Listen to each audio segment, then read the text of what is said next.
بسم الله الرحمن الرحيم. الرحمن علم القرآن خلق الإنسان علمه البيان الشمس والقمر بحسبان والنجم والشجر يسجدان والسماء رفعها ووضع الميزان ألا تطغوا في الميزان وأقيموا الوزن بالقسط ولا تخسروا الميزان والأرض وضعها للأنام فيها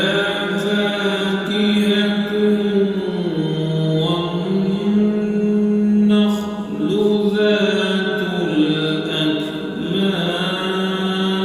الأكمام والحب ذو العصف والريحان فبأي آلاء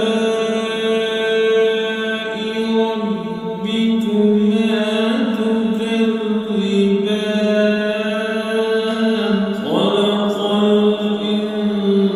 الإنسان من صلصال كالفخار وخلق الجان من مارج من نار فبأي آلاء ربكما تكذبان رب المشرقين ورب المغربين فبأي آلاء ربكما تكذبان مرج البحرين يلتقيان بينهما برزخ لا يبغيان فبأي آلاء ربكما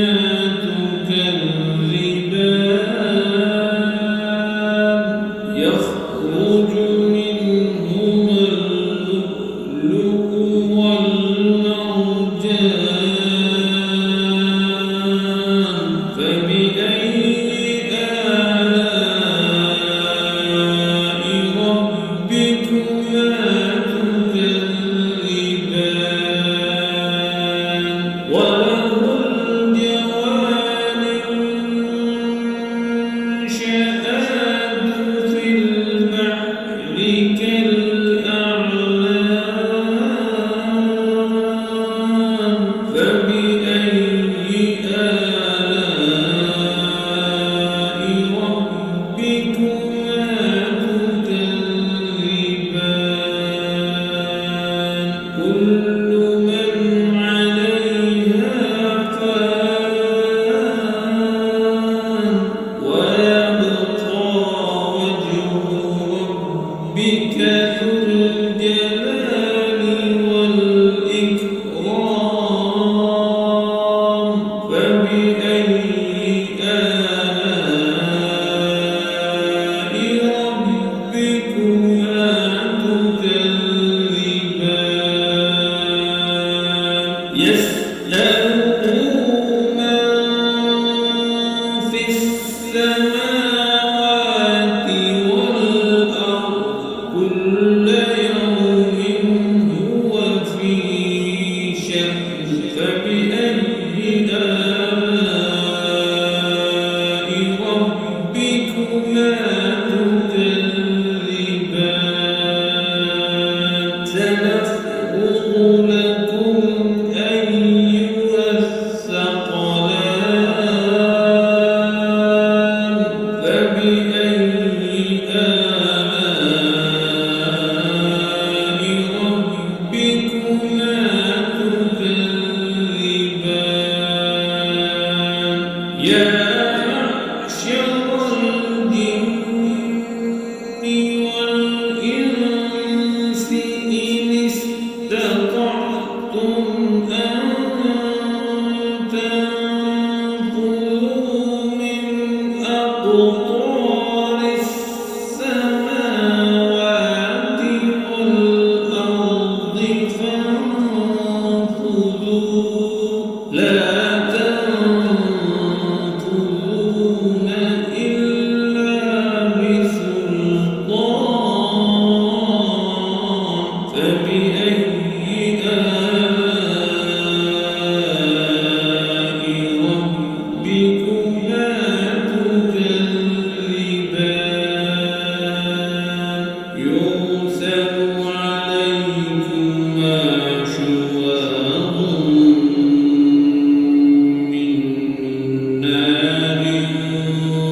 ونحاس فلا تنتصران فبأي آلاء ربكما تكذبان فإذا انشقت السماء فكانت وردة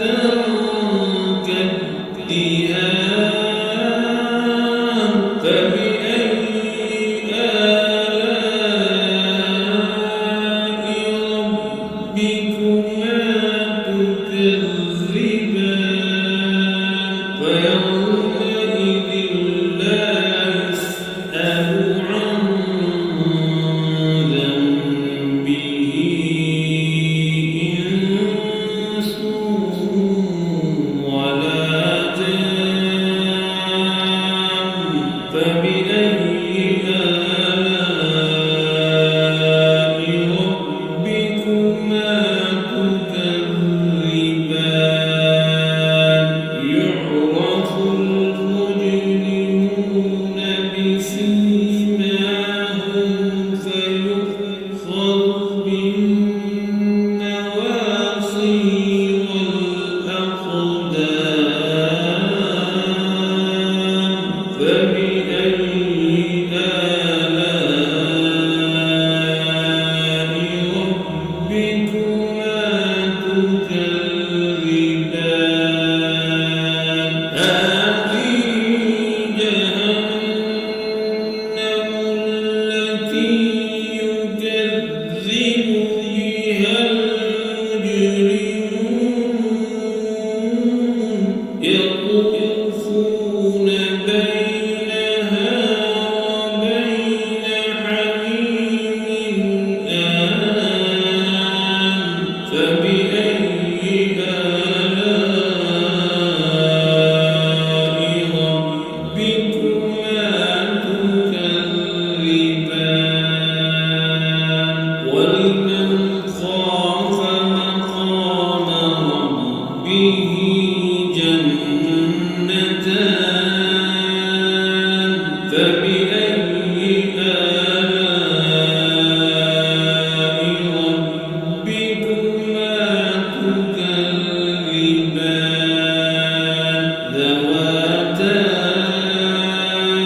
تكذبان